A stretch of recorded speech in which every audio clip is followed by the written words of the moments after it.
ജനാധിപത്യ മുന്നണി നേതാക്കളെ, സഹോദരന്മാർ, നമ്മുടെ നിയമസഭാ തെരഞ്ഞെടുപ്പിന് ഏതാനും ദിവസങ്ങളാണ്. ഇതിന്റെ അവസാന ഘട്ടത്തിലേക്ക് നാം കടന്നിരിക്കുകയാണ്. ഈ തെരഞ്ഞെടുപ്പിന്റെ ഏറ്റവും വലിയ പ്രത്യേകത തെരഞ്ഞെടുപ്പ് ആരംഭിച്ചത് മുതൽക്ക്, തെരഞ്ഞെടുപ്പ് പ്രവർത്തനം ആരംഭിച്ചത് മുതൽക്ക് ഇന്ന് വരെ കാണുന്ന വലിയ തോതിലുള്ള ജനങ്ങളുടെ തള്ളിക്കയറ്റമാണ്. LDF വേദികള് എല്ലായിടത്തും ഇതുപോലെ കടപ്പുറം കിട്ടില്ല. ഇവിടെ മൈതാനികളിപ്പോ വളരെ ചുരുക്കമാണ്. എത്ര വിസ്തൃതിയുള്ള സ്ഥലമായാലും അവിടെ ഇനി ആളുകൾ ഇങ്ങോട്ട് കടക്കല്ലേ, ഇവിടെ ആള് നിറഞ്ഞുപോയി എന്ന് സർക്കാർ വിളിച്ചു പറയുന്ന അവസ്ഥയാണ്. ഏതെങ്കിലും ഒരിടത്തല്ല, ഈ കഴിഞ്ഞ ദിവസങ്ങളിലെല്ലാം ഇത്തരം ഒരു കാഴ്ചയാണ് കാണുന്നത്. ഇത് LDFന്റെ ജനകീയ അടിത്തറ വളരെ വിപുലമായിരിക്കുകയാണ് എന്നാണ് കാണിക്കുന്നത്. അതിൻ്റെതായ വെപ്രാളം പറയുന്നുണ്ട്. പക്ഷെ LDFനെ എത്രമാത്രം സ്വീകാര്യതയോടെ ജനങ്ങൾ കാണുന്നു എന്നതിൻ്റെ ഉത്തമമായ ഉദാഹരണമായാണ് ഈ ഒരു ജനങ്ങളുടെ ആവേശത്തെ കാണാൻ നമുക്ക് കഴിയും. 2016 നിയമസഭാ തെരഞ്ഞെടുപ്പ്, കഴിഞ്ഞ നിയമസഭാ തെരഞ്ഞെടുപ്പ് നടക്കുമ്പോൾ കേരളത്തിലെ ജനങ്ങളാകെ ഇവിടെ വലിയൊരു മാറ്റം വേണം എന്നാണ് ആഗ്രഹിച്ചിരുന്നത്. അതുകൊണ്ട് തന്നെ ആ മാറ്റം ശരിയായ രീതിയിലായോ എന്നും മറ്റും വിലയിരുത്താനുള്ള ഒരു തെരഞ്ഞെടുപ്പാണ് ഇത് എന്നതുകൊണ്ട് സ്വാഭാവികമായും നമുക്ക് കേരളീയർക്ക് കേരളത്തിന്റെ ഭാവി എങ്ങനെ വേണം എന്നതടക്കം തീരുമാനിക്കാനുള്ള തെരഞ്ഞെടുപ്പായതിനാൽ അതീവ പ്രാധാന്യമുള്ള ഒന്നാണ്. പക്ഷെ നാം കാണേണ്ടത് നമ്മൾ കാണുന്നത് പോലെയോ ചിലപ്പോൾ അതിനേക്കാളും പ്രാധാന്യത്തോടെയോ ദേശീയ രാഷ്ട്രീയ സ്ഥിതിഗതികളിൽ ഈ തെരഞ്ഞെടുപ്പിന് വലിയ പ്രാധാന്യം കൽപ്പിക്കുന്നു. അപ്പോൾ ദേശീയ തലത്തിൽ വൻപിച്ച പ്രാധാന്യമാണ് ഈ തെരഞ്ഞെടുപ്പിനുള്ളത്. അതിന് ഇടയാക്കിയത് നമ്മുടെ ദേശീയ രാഷ്ട്രീയ സംഭവവികാസങ്ങൾ തന്നെയാണ്. രാജ്യത്ത് മതനിരപേക്ഷത നമ്മുടെ രാജ്യം അംഗീകരിച്ചത്. പക്ഷെ ആ മതനിരപേക്ഷത തകർക്കാനുള്ള ഹീനമായ ശ്രമം വലിയ തോതിലാണ് രാജ്യത്തിന്റെ പല ഭാഗങ്ങളിൽ നടക്കുന്നത്. ഇതിന് കാരണം മതനിരപേക്ഷത ഒരിക്കലും അംഗീകരിച്ചിട്ടില്ലാത്ത RSSഉം സംഘപരിവാറും അവര് നേതൃത്വം കൊടുക്കുന്ന, അല്ലെങ്കിൽ അവരുടെ നേതൃത്വം അംഗീകരിക്കുന്ന ഭരണ നേതൃത്വമാണ് ഇന്ന് കേന്ദ്ര സർക്കാരിനുള്ളത്. അപ്പൊ ആ കേന്ദ്ര സർക്കാർ തന്നെ സ്വീകരിക്കുന്ന പല നടപടികളും മതനിരപേക്ഷതയെ തകർക്കാൻ സഹായിക്കുന്നുണ്ട്. മതനിരപേക്ഷത ഉറപ്പു നൽകുന്ന ഭരണഘടനയെയും തകർക്കാനുള്ള ശ്രമങ്ങളാണ് നടന്നുകൊണ്ടിരിക്കുന്നത്. ഇതൊരു ഭാഗം. അതേസമയം മതനിരപേക്ഷമായി ചിന്തിക്കുന്നവരാണ് ഭൂരിപക്ഷ വിഭാഗത്തും ന്യൂനപക്ഷ വിഭാഗത്തുമുള്ള മഹാഭൂരിപക്ഷം ജനങ്ങൾ. അപ്പൊ ഇന്ത്യയിലെ മഹാഭൂരിപക്ഷം ജനങ്ങൾ ഇവിടെ മതനിരപേക്ഷത പുലരണമെന്നാണ് ആഗ്രഹിക്കുന്നത്. അതിന്റെ ഭാഗമായി മതനിരപേക്ഷതയെ തകർക്കുന്നതിനെതിരായുള്ള പ്രസ്ഥാനങ്ങൾ ചെറുതും വലുതുമായി രാജ്യത്ത് വലിയ തോതിൽ ഉയർന്നു വരുന്നുണ്ട്. ഇവയെല്ലാം രാജ്യത്ത് മതനിരപേക്ഷത സംരക്ഷിക്കാൻ വിട്ടുവീഴ്ചയില്ലാത്ത നിലപാട് സ്വീകരിക്കുന്നത് ഇടതുപക്ഷമാണെന്ന് തിരിച്ചറിയുന്നുണ്ട്. അപ്പൊ ഇടതുപക്ഷത്തെയാണ് പ്രത്യാശയോടെ ഈ വിഭാഗം ഉറ്റുനോക്കുന്നത്. ഇന്ന് രാജ്യത്തിന്റെ ചിത്രം നോക്കിയാൽ ഒരു സംസ്ഥാനം മാത്രമാണ് ഇടതുപക്ഷം നേതൃത്വം നൽകുന്ന ഒരു ഗവൺമെന്റ് ഉള്ളത്. അതാണ് കേരളത്തിലെ LDF ഗവൺമെന്റ്. ഇതുകൊണ്ട് തന്നെ മതനിരപേക്ഷത സംരക്ഷിക്കാൻ ആഗ്രഹിക്കുന്നവരെല്ലാം രാജ്യത്താകെ ഈ തെരഞ്ഞെടുപ്പിനെ അതീവ പ്രാധാന്യത്തോടെയാണ് കാണുന്നത്. അവര് ഉയർത്തിക്കൊണ്ടുവരുന്ന പ്രസ്ഥാനം, ആ പ്രസ്ഥാനങ്ങളുടെ ഭാവിയും കേരളത്തിലെ തെരഞ്ഞെടുപ്പ് ഫലവും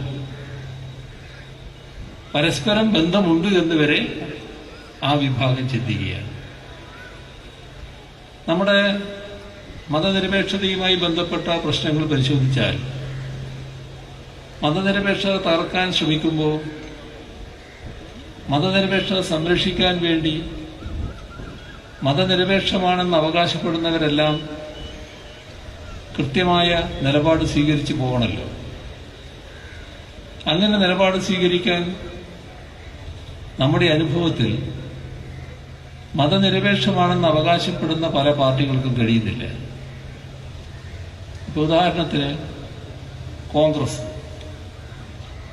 കോൺഗ്രസ് ഒരു കാലത്ത് രാജ്യത്തെ വലിയ പാർട്ടിയായിരുന്നു. ഇപ്പോഴും ഇന്ത്യയിലെ എല്ലാ സംസ്ഥാനങ്ങളിലും ഉള്ളൊരു പാർട്ടിയാണ്. പക്ഷേ മതനിരപേക്ഷതാ സംരക്ഷണത്തിന്റെ കാര്യത്തിൽ വിട്ടുവീഴ്ചയില്ലാത്ത നിലപാട് വർഗീയതയോട് സ്വീകരിക്കാൻ ഒരു ഘട്ടത്തിലും കോൺഗ്രസിന് കഴിഞ്ഞിട്ടില്ല എന്നതാണ് നമ്മുടെ അനുഭവം, രാജ്യത്തിന്റെ അനുഭവം. എല്ലാ ഘട്ടത്തിലും വർഗീയതയുമായി സമരസപ്പെട്ടു പോവുകയാണ് ചെയ്തിട്ടുള്ളത്.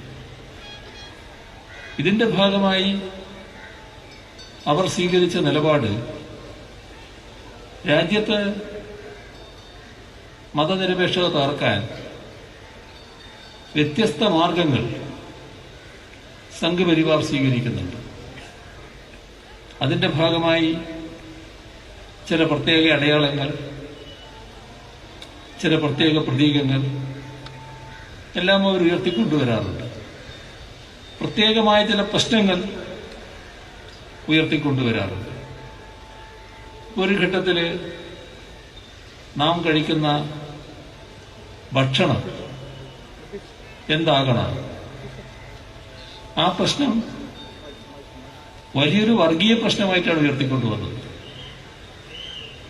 അത്തരമൊരു പ്രശ്നം വന്നപ്പോൾ രാജ്യത്തെ മതനിരപേക്ഷ ശക്തികൾക്ക്, ഇടതുപക്ഷത്തിന്, കേരളത്തിലെ LDF ഗവൺമെന്റിന് ഒരാശയക്കുഴപ്പം ഉണ്ടായില്ല. കൃത്യമായി അതിന് എതിർത്തുപോയി. പക്ഷേ കോൺഗ്രസിന് കഴിഞ്ഞോ? കോൺഗ്രസ്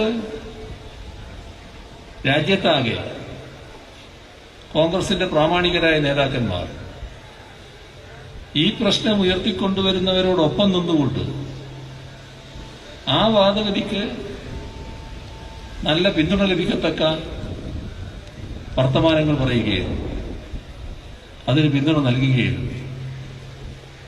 അപ്പോ ഇത്തരം പ്രശ്നങ്ങൾ വരുമ്പോൾ വർഗീയത ബോധപൂർവം ഉയർത്താൻ വേണ്ടി വർഗീയ ശക്തികൾ ശ്രമിക്കുമ്പോൾ അതിന് പിന്തുണ കൊടുക്കുന്ന സമീപനം പല ഘട്ടങ്ങളിൽ കോൺഗ്രസിന്റെ ഭാഗത്തുനിന്നുണ്ടാകും. ഇപ്പോൾ രാജ്യത്ത് ഏറ്റവും കൂടുതൽ ഉത്കണ്ഠ ജനങ്ങളിൽ ഉണ്ടാക്കിയൊരു പ്രശ്നമാണ് പൗരത്വ നിയമ ഭേദഗതി. ആ പ്രശ്നം വന്നപ്പോ ഇവിടെ LDF യാതൊരു സംശയം ഉണ്ടായില്ല, LDF ഗവൺമെന്റിന് സംശയം ഉണ്ടായില്ല. LDF ഗവൺമെന്റ് നേരെ പ്രക്ഷോഭ മാർഗത്തിലേക്ക് തന്നെ തിരിഞ്ഞു. പക്ഷേ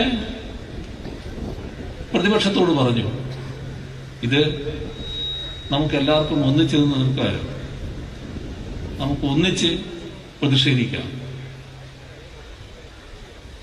അവരാലോചിക്കട്ടെ എന്ന് പറഞ്ഞു. KPCC യോഗം ചേർന്ന് ആലോചിച്ചു. എന്നിട്ട് അവർ തീരുമാനിച്ചു, ഈ കാര്യത്തിൽ യോജിച്ച പ്രക്ഷോഭം വേണ്ട. BJPയുടെ നേതൃത്വത്തിൽ രാജ്യത്തെ ഭിന്നിപ്പിക്കാൻ ശ്രമം നടത്തുന്നു. അത്തരമൊരു ഘട്ടത്തിൽ BJP നേതൃത്വം കൊടുക്കുന്ന ഗവൺമെന്റ് സ്വീകരിച്ച തെറ്റായ നടപടിക്കെതിരെയുള്ളൊരു യോജിച്ച പ്രക്ഷോഭം എന്തേ വേണ്ടെന്ന് വെക്കാൻ? LDFന് പ്രക്ഷോഭം നടത്താൻ UDFന്റെ സഹായവും സഹകരണവും ആവശ്യമില്ല. പക്ഷേ ഒന്നിച്ച് പ്രക്ഷോഭം നടത്തുമ്പോഴുള്ളൊരു കരുത്തില്ലേ, അതിനാണ് നമുക്ക് ഒന്നിച്ച് നടത്തിക്കൂടെ എന്ന് പറഞ്ഞത്. പക്ഷെ അവർക്ക് ഈ കാര്യത്തിൽ BJP ഉയർത്തുന്ന മുദ്രാവാക്യത്തെ ഒന്നിച്ചെന്ന് എതിർക്കാൻ തയ്യാറില്ല. ഇതിപ്പോ പറയാൻ കാരണം, നമ്മുടെ കേരളത്തില് LDF സർക്കാർ ആ സമയത്ത് തന്നെ പറഞ്ഞു, ഇവിടെ ഞങ്ങൾ പൗരത്വ ഭേദഗതി നടപ്പാക്കില്ല എന്ന് പറഞ്ഞു. അത് ചെറിയ പൊല്ലാപ്പൊക്കെ ഉണ്ടാക്കി അങ്ങനെ നിയമം നടപ്പാക്കാതിരിക്കാൻ പറ്റുമോ എന്നൊക്കെ ചിലർ ചോദിച്ചു. ഞങ്ങളിവിടെ നടപ്പാക്കില്ല എന്ന് പറഞ്ഞാൽ നടപ്പാക്കില്ല എന്ന് തന്നെയാണ് അർത്ഥം. ഇപ്പോ ഈ തെരഞ്ഞെടുപ്പിന്റെ ഘട്ടത്തിൽ കേന്ദ്ര ആഭ്യന്തരമന്ത്രിയും മറ്റു ചിലരും ആവർത്തിച്ച് പറയുന്നുണ്ട്, ഞങ്ങൾ ഈ നിയമം നടപ്പാക്കാൻ പോവുകയാണ്. അപ്പോ LDF സർക്കാരും ആവർത്തിച്ച് വ്യക്തമാക്കി, ഞങ്ങൾ ഏതായാലും അതിവിടെ നടപ്പാക്കില്ല. ഇങ്ങനെയെല്ലാമുള്ളൊരു അന്തരീക്ഷം നിലനിൽക്കുമ്പോഴാണ് ഗുരുവായൂർ മണ്ഡലത്തിലെ ഇന്ത്യൻ യൂണിയൻ മുസ്ലിം ലീഗിന്റെ സ്ഥാനാർത്ഥി, അദ്ദേഹം പരസ്യമായി പറഞ്ഞതായ റിപ്പോർട്ട് വന്നിട്ടുള്ളത്. എന്താണ്? പൗരത്വ നിയമ ഭേദഗതി നടപ്പാക്കുന്നതിന്റെ ഭാഗമായി പൂരിപ്പിക്കേണ്ട ഫോറം പൂരിപ്പിക്കുന്നതിന് ഇന്ത്യൻ യൂണിയൻ മുസ്ലിം ലീഗ് പ്രവർത്തകർ സഹായിക്കും. എന്താ പറഞ്ഞതിന്റെ അർത്ഥം? അതിന്റെ അർത്ഥം എന്ത് എന്ന് ആലോചിക്കുന്നതിന് മുൻപ് ആ മണ്ഡലത്തിനൊരു പ്രത്യേകത നമ്മൾ കാണണം. ആ മണ്ഡലമടക്കം 3 മണ്ഡലങ്ങൾ നമ്മുടെ സംസ്ഥാനത്ത് BJP സ്ഥാനാർത്ഥികളില്ല. ഇത് യാദൃശ്ചികമായി തള്ളിപ്പോയതാണ് എന്ന് കണക്കിലെടുക്കാൻ സാഹചര്യങ്ങൾ ഒന്നും അനുവദിക്കുന്നില്ല. ചില ബോധപൂർവമായ കാര്യങ്ങൾ അതിനകത്തുണ്ട് എന്നാണ് തോന്നുന്നത്. അപ്പൊ ഒരു തരത്തിലുള്ള ഗൗരവമായ സംശയം അതിലുയർന്നു വന്നിട്ടുണ്ട്.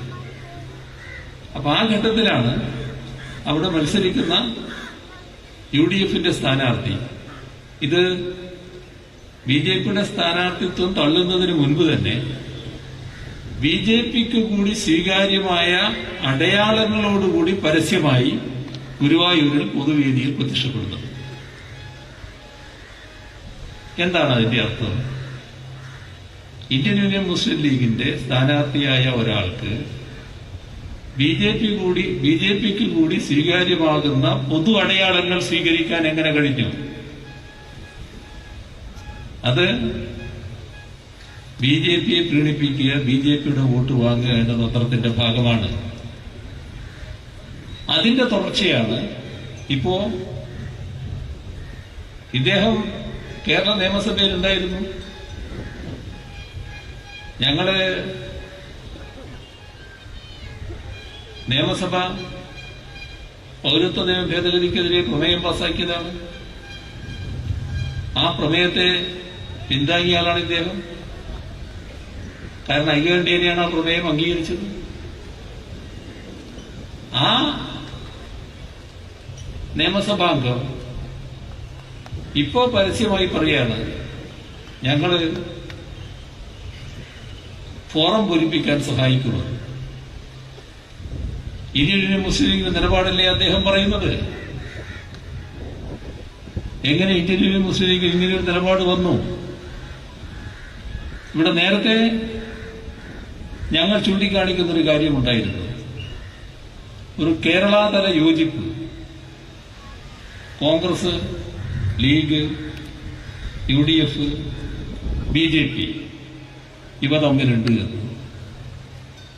അതിന്റെ എല്ലാം ഭാഗമായിട്ടാണല്ലോ ഇത്തരത്തിലൊരു പ്രസ്താവന വരുന്നത്. ഇത് ലീഗിന്റെ നിലപാട്, UDFന്റെ നിലപാട്. ഇതാണ് നാം കാണേണ്ടത്. മതനിരപേക്ഷതയ്ക്ക് എത്രമാത്രം ആപത്തുണ്ടാക്കുന്നുവെന്ന്. നമ്മുടെ സംസ്ഥാനത്ത് കഴിഞ്ഞ നിയമസഭാ തെരഞ്ഞെടുപ്പിൽ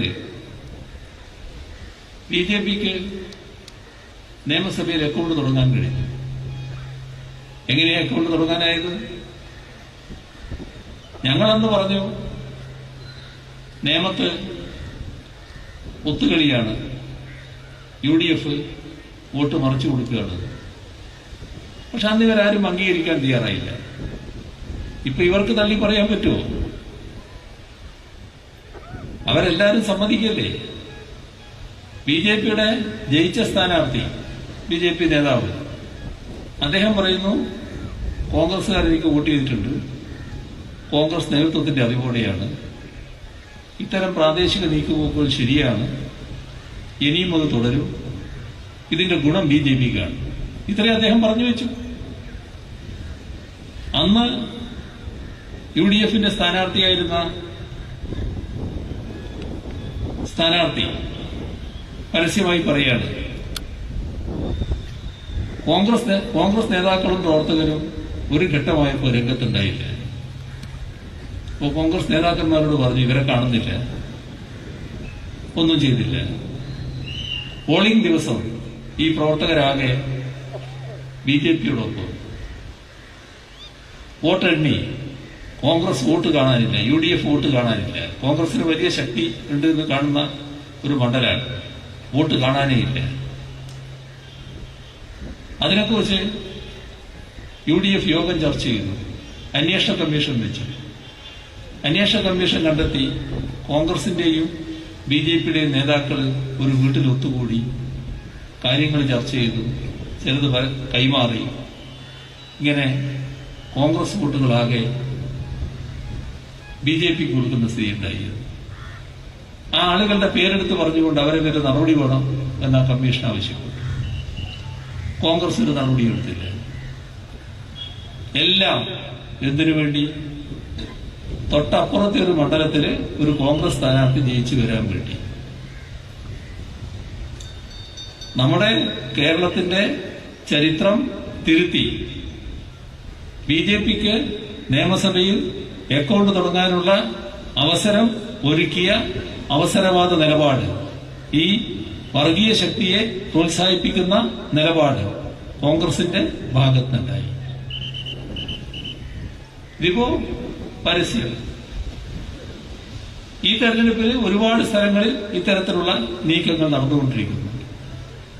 ഇത് നാം തിരിച്ചറിയണം. കോൺഗ്രസിന്റെ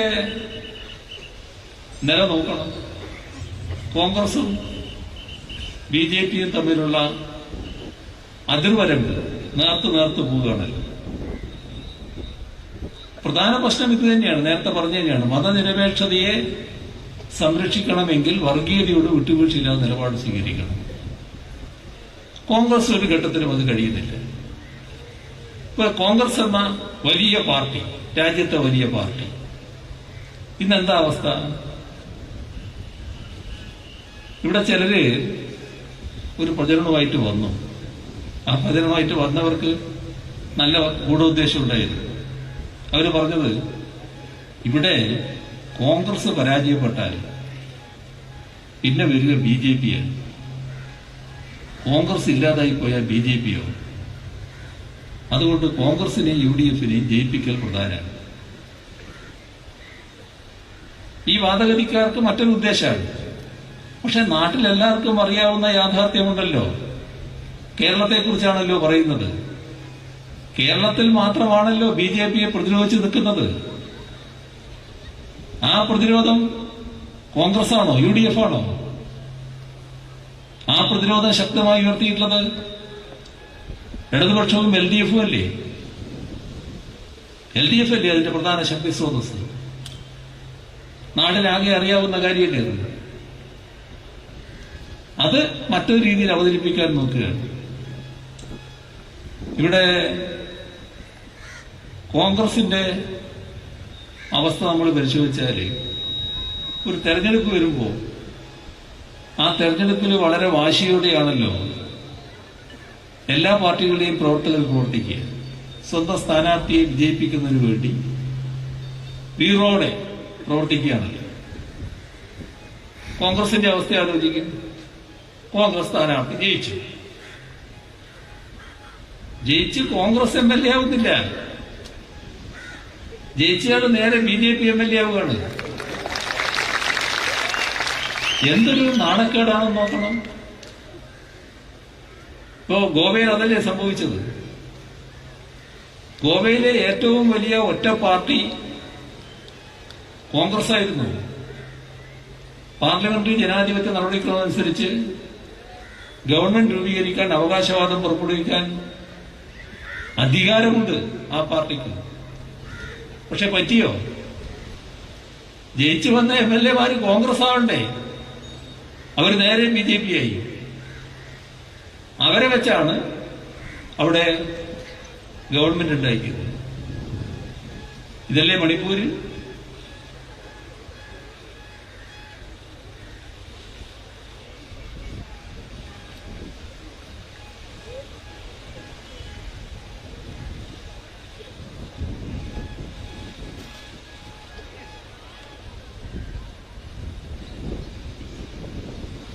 ഇതല്ലേ മധ്യപ്രദേശ്? ഇതല്ലേ കർണാടകയിൽ? ഇതല്ലേ നമ്മുടെ മാഹിയിൽ തുടങ്ങുന്ന പോണ്ടിച്ചേരിയിൽ ഇപ്പൊ അവസാനം കണ്ട്? ത്രിപുരയിലെ നിയമസഭാ പാർട്ടി ആകെ കോൺഗ്രസിന്റേത്, BJP ആകില്ലേ നേരത്തെ ചെയ്തത്? രാജ്യത്താകെ കാണുന്ന ചിത്രമല്ലേ ഇത്? ഇവിടെ കേരളത്തിലും ചെറിയ തോതിൽ തുടങ്ങിയല്ലോ. BJP ആകുന്നതിൽ എന്താ തെറ്റെന്ന് ചോദിക്കുന്നവര് KPCC-യുടെ തന്നെ നേതാക്കന്മാരുണ്ടായല്ലോ. KPCC ഭാരവാഹികളിൽ നിന്ന് BJP ആകുന്നതല്ല സ്വീകരിച്ചല്ലോ. പക്ഷെ മറ്റൊരു മാറ്റവും വരുന്നു. കോൺഗ്രസ്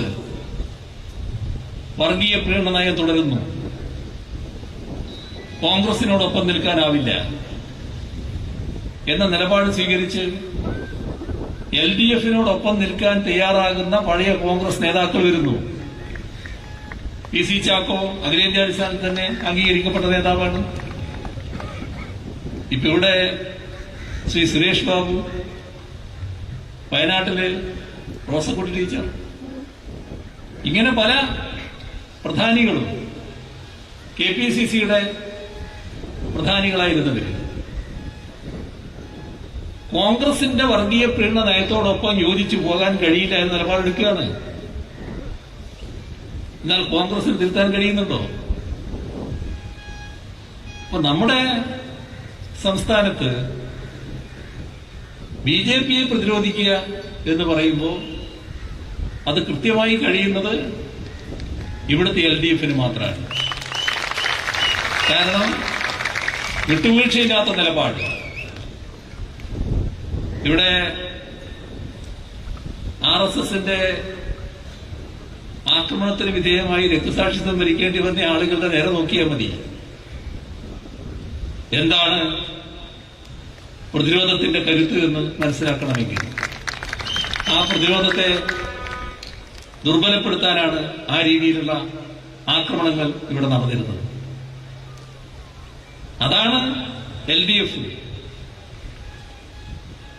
അപ്പൊ നമ്മുടെ സംസ്ഥാനത്ത് തൽക്കാലം 4 വോട്ട് കിട്ടുന്നതിന് വേണ്ടി അവസരവാദപരമായ നിലപാട് സ്വീകരിക്കാൻ UDF തയ്യാറാകുന്നതാണ് നമുക്ക് കാണാൻ പറ്റുക.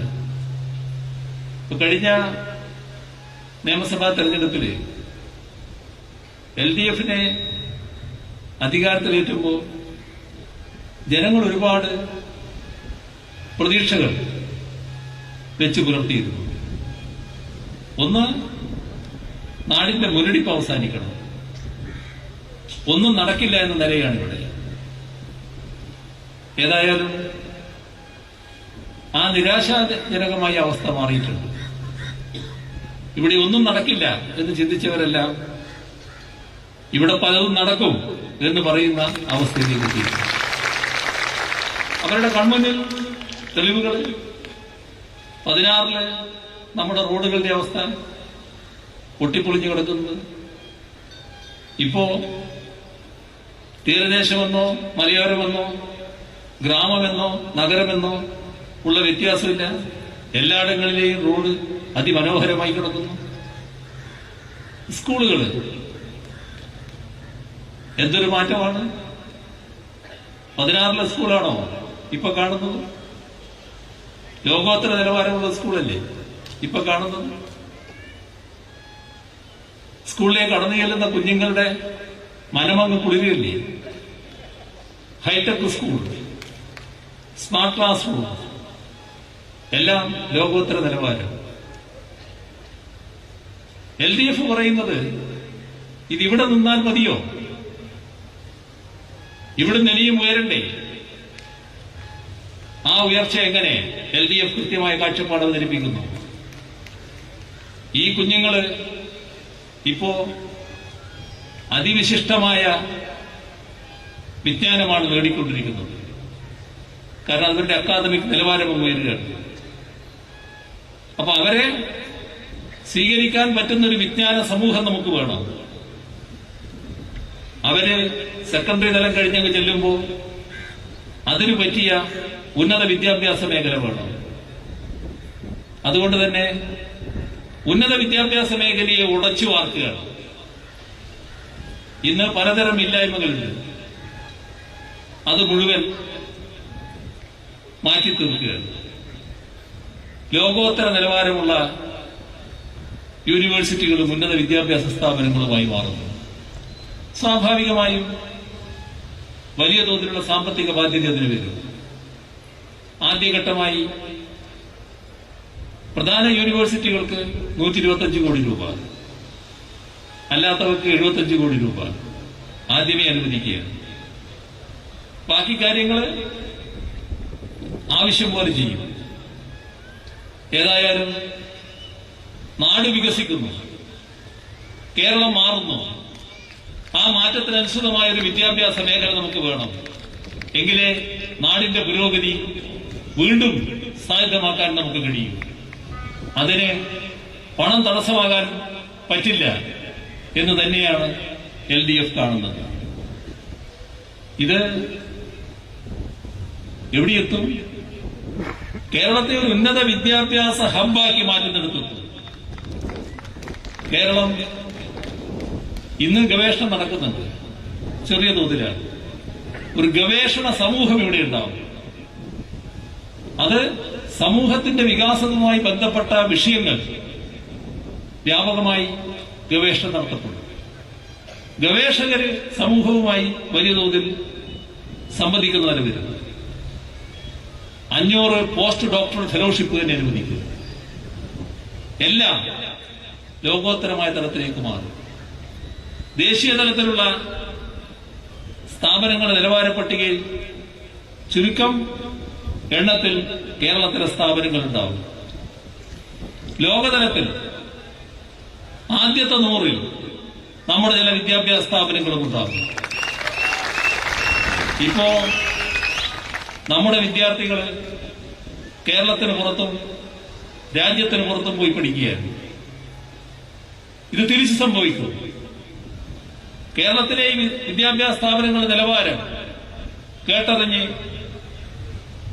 കേരളത്തിന് പുറത്തുള്ളവരും രാജ്യത്തിന് പുറത്തുള്ളവരും കേരളത്തിൽ വന്ന് പഠിക്കാൻ തയ്യാറാണ്.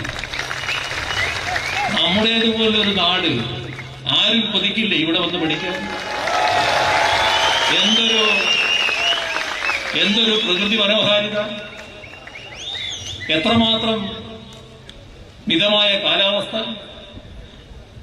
ജീവിക്കാൻ ഇതുപോലെ സമാധാനപൂർണമായ ഒരു നില, ക്രമസമാധാനം ഭദ്രമായ ഒരിടം, സംസ്കാര സമ്പന്നമായ ജനത, ആരും കൊതിക്കുന്ന നാട് ഇവിടെ ജീവിക്കാമെന്ന്. അപ്പോ നമ്മുടെ നാടിനെ വല്ലാത്തൊരു തലത്തിലേക്കാണ് ഈ മാറ്റം ഉയർത്തുക എന്നാണ് LDF കാണുന്നത്. ഇതൊരു ഭാഗം. നമ്മുടെ ആരോഗ്യമേഖല ഇന്നത്തെ അവസ്ഥയിൽ ആരോടും വിശദീകരിക്കേണ്ട കാര്യമില്ല. കാരണം എല്ലാവരും അതിന്റെ നേർസാക്ഷികളാണ്. ഇപ്പൊ കോവിഡ് ലോകത്തെ പല വികസിത രാഷ്ട്രങ്ങളെയും തളർത്തിക്കളഞ്ഞു, വിറങ്ങലിച്ചു വീണു കോവിഡിന്റെ മുന്നിൽ. നമുക്കൊരു പതർച്ചയുണ്ടായില്ല. ശരിയായ പ്രതിരോധം നമ്മൾ തീർത്തു. എന്താ അതിന്റെ ഫലം?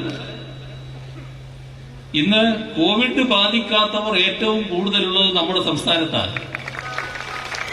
90% പേർക്ക് കോവിഡ് ഇവിടെ ബാധിച്ചിട്ടില്ല. നമ്മുടെ പ്രതിരോധം എത്ര ശരിയായിരുന്നു എന്നാണ് ഇത് കാണിക്കുന്നത്. തുറന്നു കരുതൽ വേണം കേട്ടോ.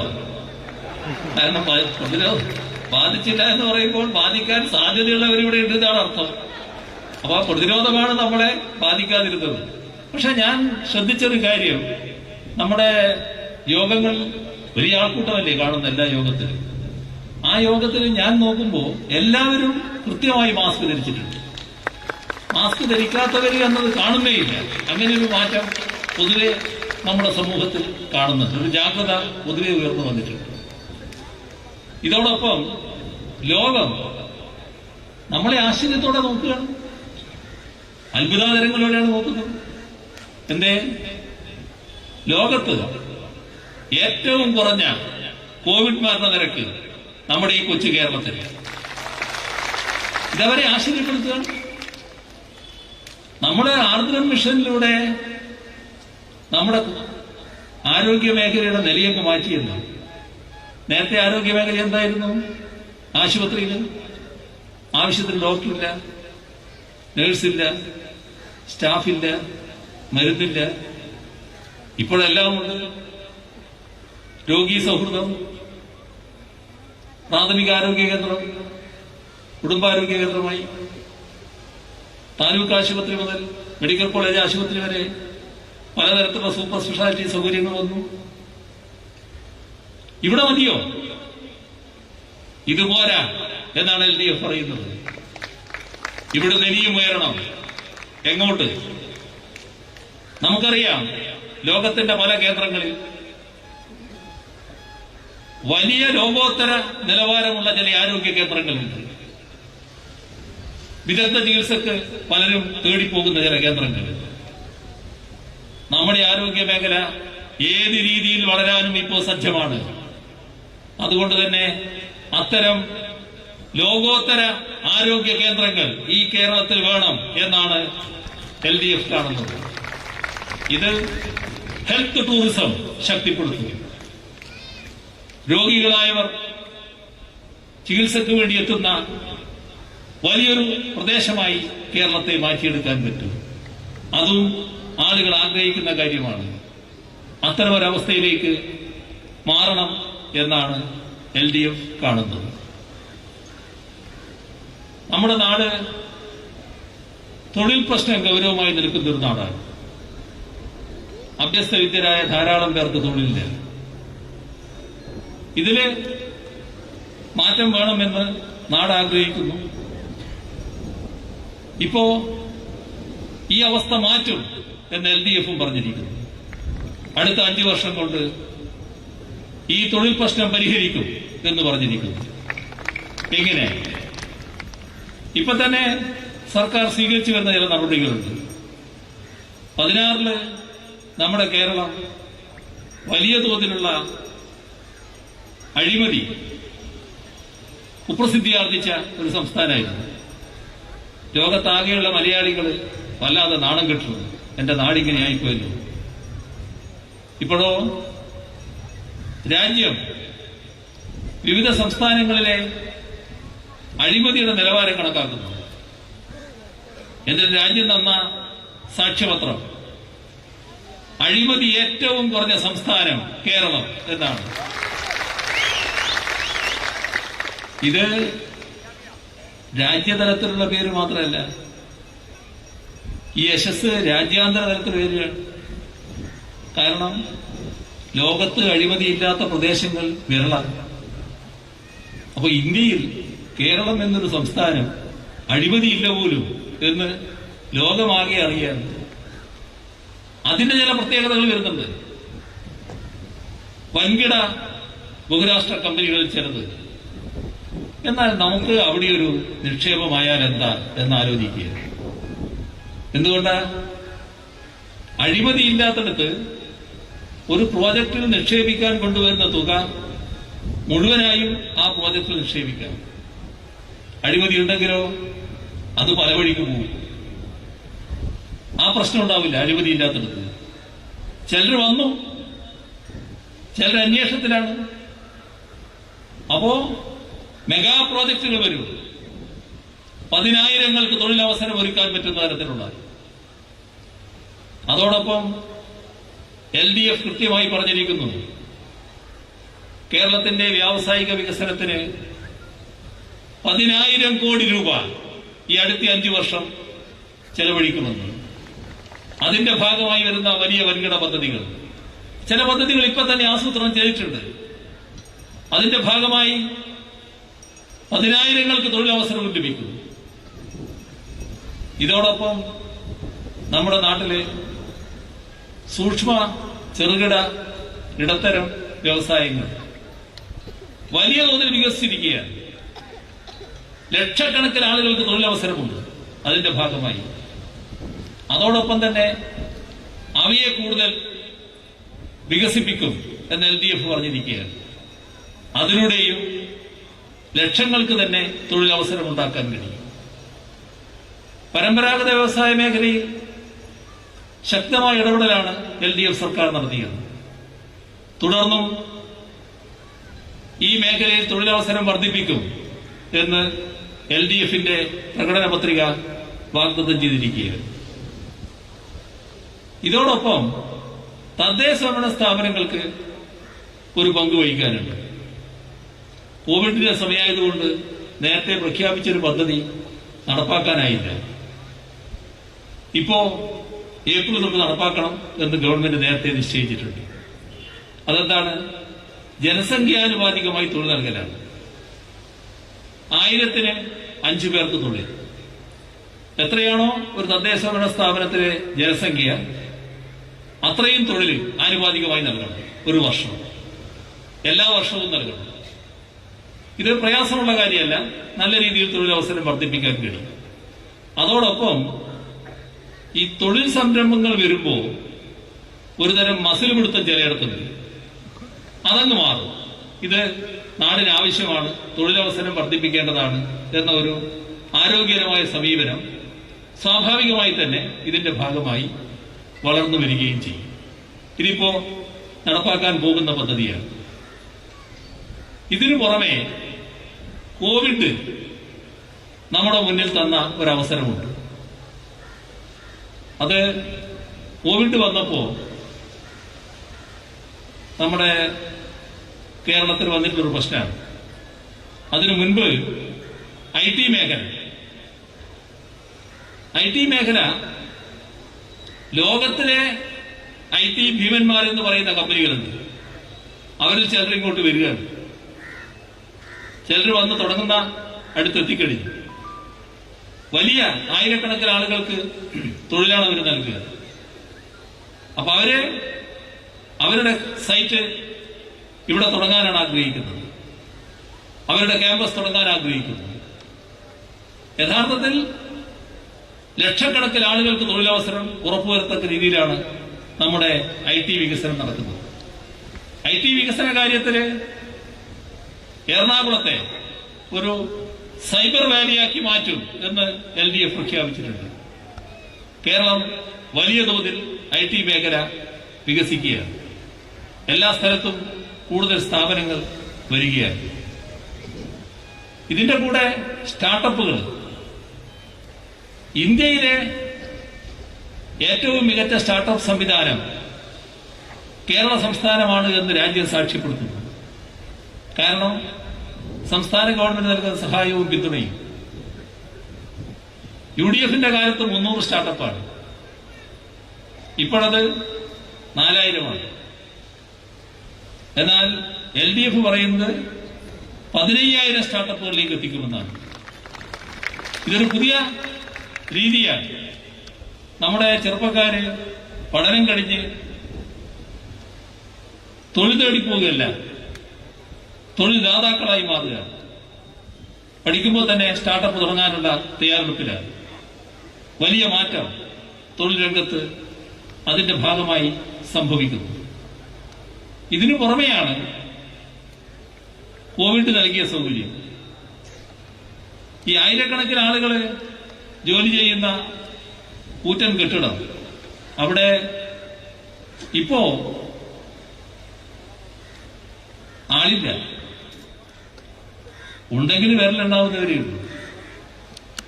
എല്ലാവരും വീട്ടിൽ നിന്നാ ജോലി, വർക്ക് ഫ്രം ഹോം.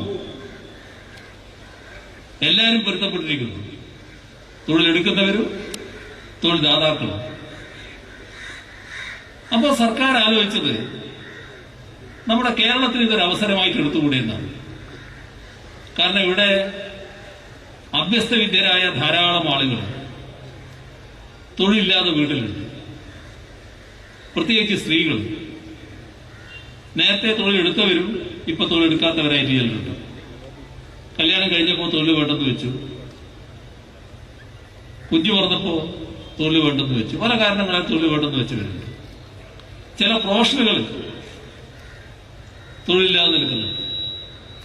അപ്പൊ സർക്കാർ ഉദ്ദേശിക്കുന്നത് ഇങ്ങനെയാണ്: ഒരു പോർട്ടൽ സർക്കാർ തുറക്കും.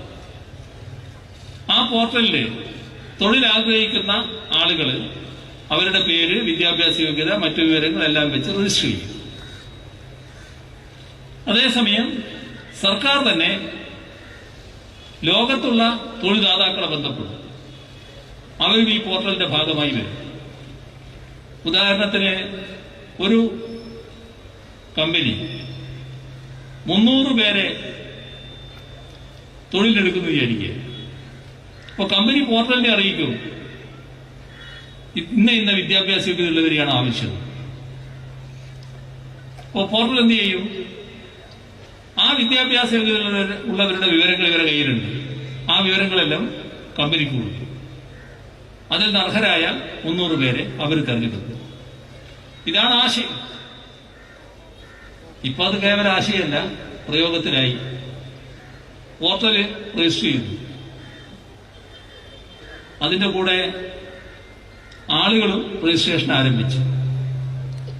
തൊഴിൽ കൊടുക്കാൻ കുറച്ച് വൈകുന്നാണ് കരുതിയിരുന്നത്, പക്ഷേ അതും യാഥാർത്ഥ്യമായി.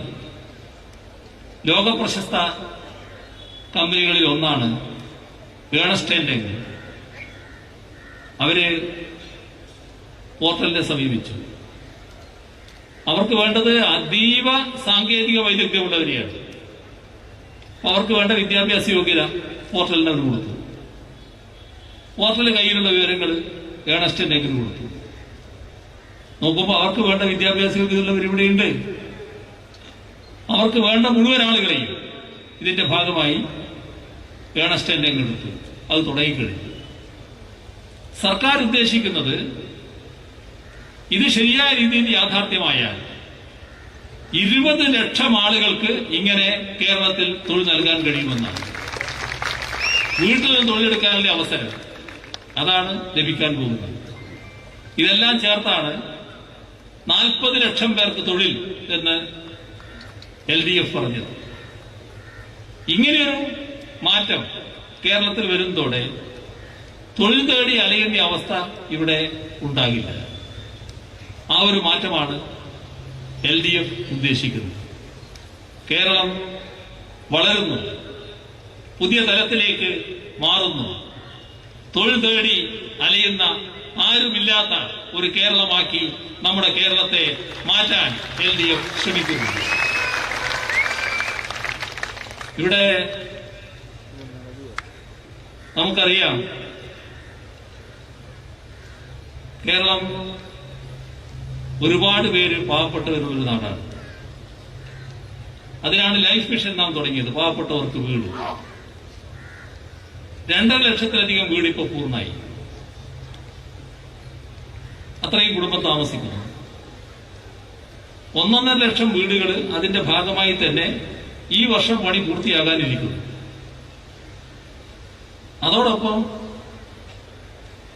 ഞങ്ങൾക്ക് അർഹതയുണ്ടായിരുന്നു, കിട്ടിയില്ല എന്നൊക്കെ പരാതി വന്നപ്പോൾ അപേക്ഷിക്കാൻ അവസരം നൽകി.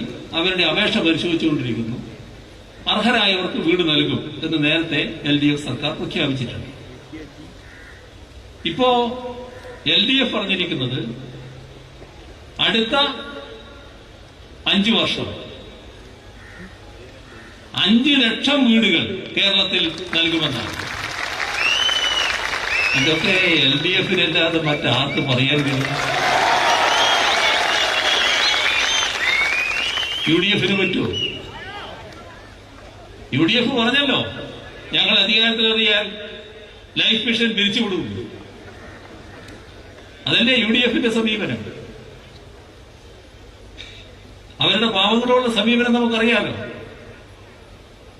അതിന്റെ ഭാഗമായാണല്ലോ ആ 600 രൂപ 18 മാസം കൊടുക്കാതിരുന്നത്. പാവങ്ങളെ കഞ്ഞി കുടി മുട്ടിക്കുക എന്ന് പറയുന്നത് എത്ര വലിയ പാവമാണ്. അതല്ലേ ചെയ്ത് കളഞ്ഞത്. ആ കഞ്ഞികുടി നടക്കട്ടെ എന്ന് വെച്ചത് ആരാ? 18 മാസത്തെ കുടിശ്ശിക ഒന്നിച്ച് LDF സർക്കാർ ഒറ്റ തവണയായും കൊടുത്തു തീർത്തു. അന്ന് 600, പിന്നെ വർദ്ധിച്ചു, ഇപ്പോ 1600. LDF പറയുന്നു ഈ 1600-ൽ നിന്ന് 2500-ലേക്ക് ഉയർത്തുമെന്ന്. അതാണ് LDF. ഇപ്പൊ നമ്മുടെ സംസ്ഥാനത്തെ പ്രതിപക്ഷ നേതാവും കൂട്ടരും ഇപ്പോ എന്താ പറഞ്ഞു നടക്കുന്നത്? ഇവർ 2 മാസത്തെ പെൻഷൻ ഒന്നിച്ചു കൊടുത്തു കളയുന്നു എന്ന് പറഞ്ഞ് പരാതിയാണ്. 2 മാസത്തെ പെൻഷൻ ഒന്നിച്ചു കൊടുത്തു കളയുന്നു പരാതി പറയുമ്പോ അതിന്റെ കൂടി ഒരു നുണയും കാച്ചി. ഏപ്രിൽ മെയ് മാസത്താണ് കൊടുക്കുന്നത്. അങ്ങനെ സാധാരണ കൊടുക്കില്ല. കാരണം മെയ് മാസത്തെ പെൻഷൻ ഇപ്പൊ കൊടുക്കാൻ പറ്റുമോ? ജീവിച്ചിരിക്കുന്നവർക്കല്ലേ പെൻഷൻ. ആരൊക്കെയാ ജീവിച്ചിരിക്കാൻ ഉറപ്പിച്ച് കാണാൻ പറ്റുക? അറിഞ്ഞു പറ്റുമോ? സാധാരണ ഗവൺമെന്റ് ചെയ്യില്ല. എല്ലാവർക്കും അതറിയാം. അദ്ദേഹത്തിന് അറിയാത്തതുകൊണ്ടല്ല, തെറ്റിദ്ധരിപ്പിക്കാൻ. ഇവിടെ ചെയ്തത് എന്താ? മാർച്ച് വരെ 1600 ഉണ്ട്, അല്ല 1500 ഉണ്ട്. ഏപ്രിലില് 1600.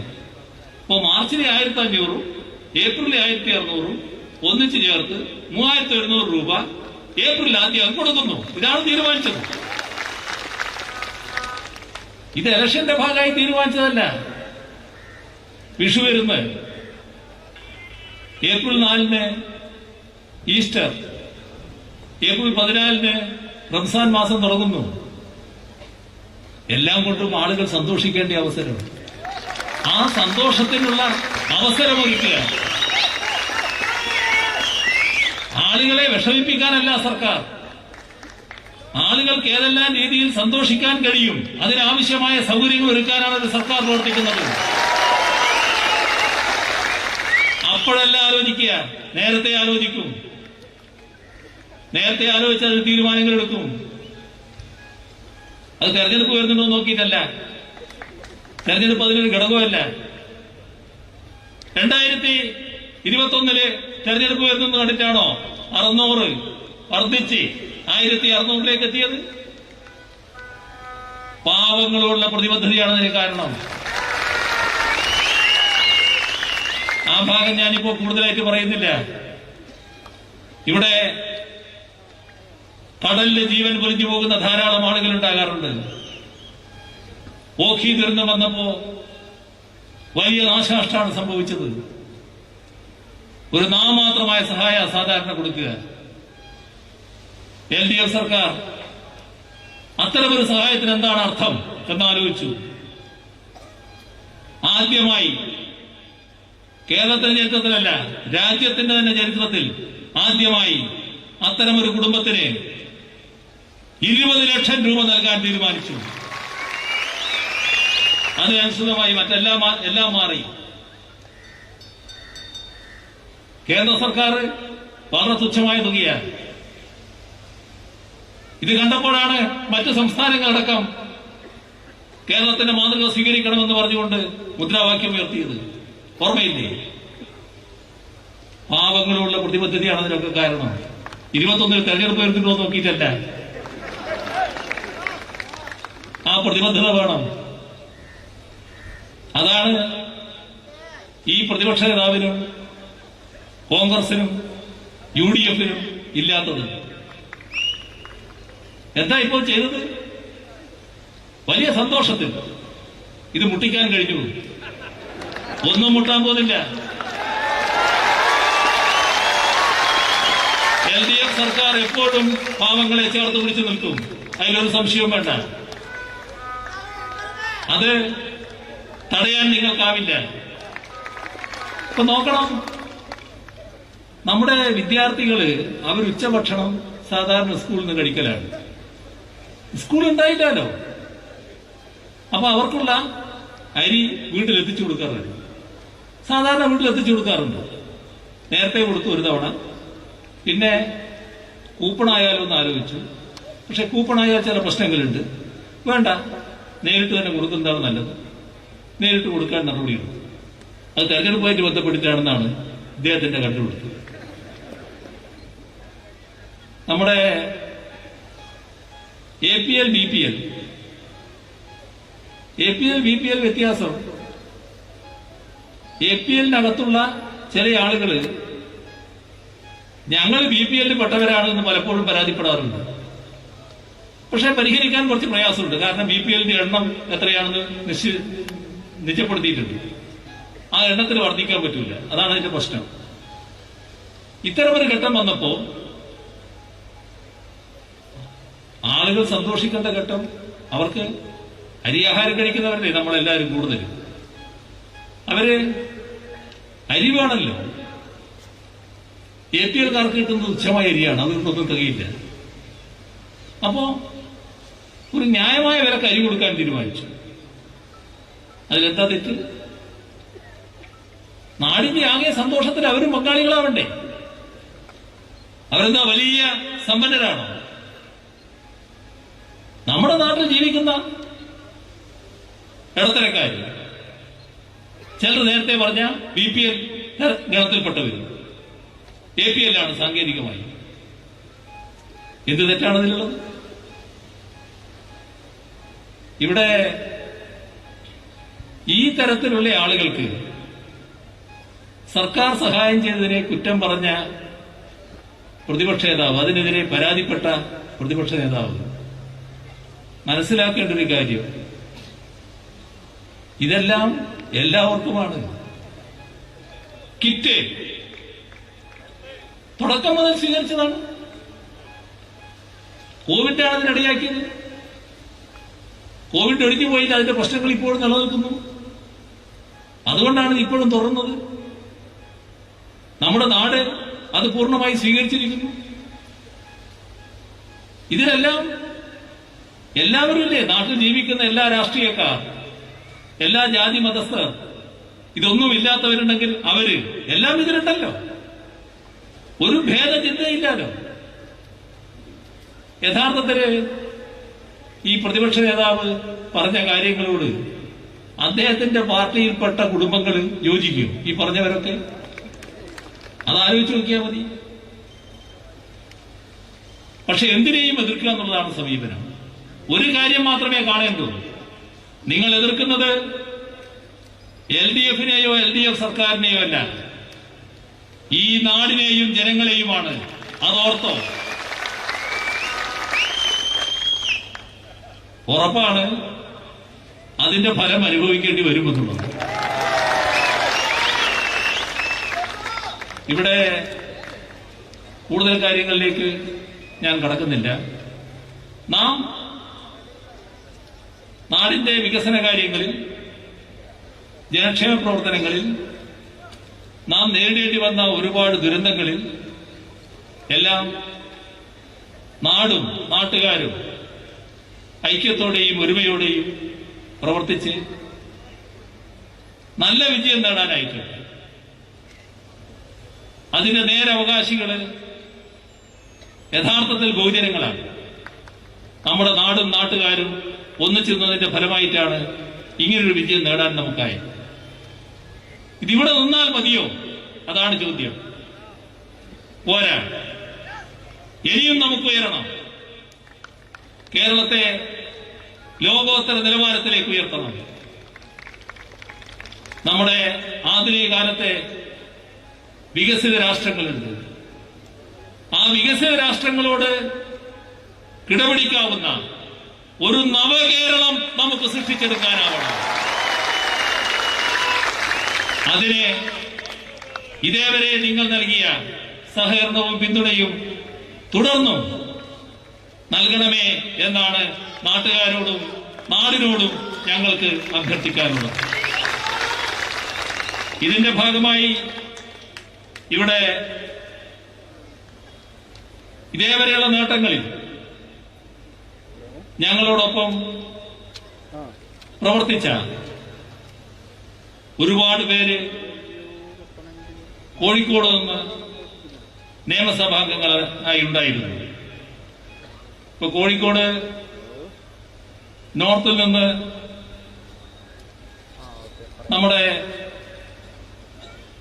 നിയമസഭാംഗമായി പ്രവർത്തിച്ചത് ആരാണെന്ന് നിങ്ങൾക്ക് എല്ലാവർക്കും അറിയാം. വലിയ തോതിലുള്ള പിന്തുണയാണ് എല്ലാ ഘട്ടത്തിലും. കോഴിക്കോട് നോർത്ത്, എലത്തൂർ, ബേപ്പൂർ, കുന്ദമംഗലം ഈ സ്ഥലങ്ങളിൽ നിന്നൊക്കെ ലഭിച്ചിരുന്നത്. എല്ലാ ജനപ്രതിനിധികളും ഈ നേട്ടങ്ങളുടെ ഒപ്പം നിന്ന് വലിയ തോതിൽ ആ നേട്ടങ്ങൾ പ്രാവർത്തികമാക്കുന്നതിന്, നേടിയെടുക്കുന്നതിന് പ്രയത്നിച്ചവരാണ്. ഇതിനുള്ള തുടർച്ച ഫലപ്രദമായി ഉണ്ടാകേണ്ടതായിട്ടുണ്ട്. അതിന് ഈ തെരഞ്ഞെടുപ്പിൽ കോഴിക്കോട് നോർത്തിൽ നിന്ന് സഖാവ് തോട്ടത്തിൽ രവീന്ദ്രൻ, കോഴിക്കോട് സൗത്തിൽ നിന്ന് അഹമ്മദ് ദേവർകോവിൽ, എലത്തൂരിൽ നിന്ന് AK ശശീന്ദ്രൻ, ബേപ്പൂരിൽ നിന്ന് അഡ്വക്കേറ്റ് PA മുഹമ്മദ് റിയാസ്, കുന്ദമംഗലത്ത് നിന്ന് അഡ്വക്കേറ്റ് PTA റഹീം, ഇത്രയും ആളുകളെ വലിയ ഭൂരിപക്ഷത്തോടെ വിജയിപ്പിച്ച് അസംബ്ലിയിലേക്ക് അയക്കുകയാണ്. അവരീ നവകേരള സൃഷ്ടിക്ക് ഞങ്ങളോടൊപ്പം ഉണ്ടാകേണ്ടതായിട്ടുണ്ട്. ചിഹ്നങ്ങൾ നിങ്ങൾക്കറിയാം.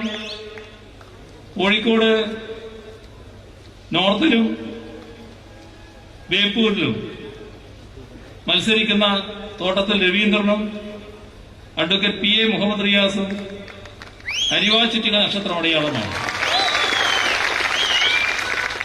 കോഴിക്കോട് സൗത്ത് മത്സരിക്കുന്ന അഹമ്മദ് ദേവർകോവിലും കുന്ദമംഗലത്ത് മത്സരിക്കുന്ന അഡ്വക്കേറ്റ് PTA റഹീമും ഗ്ലാസാണ് അടയാളം. എലത്തൂരിൽ മത്സരിക്കുന്ന ശ്രീ AK ശശീന്ദ്രൻ ക്ലോക്ക് അടയാളമാണ്. അപ്പൊ ഈ അടയാളങ്ങളിൽ വോട്ട് ചെയ്ത് വലിയ ഭൂരിപക്ഷത്തോടെ ഇവരെ എല്ലാവരെയും നിയമസഭയിലേക്ക് അയക്കുക എന്ന് അഭ്യർത്ഥിച്ചുകൊണ്ട് മറ്റു കൂടുതൽ കാര്യങ്ങളിലേക്ക് കടക്കാതെ അവസാനിപ്പിക്കുന്നു. നിങ്ങൾക്കെന്റെ അഭിവാദ്യം.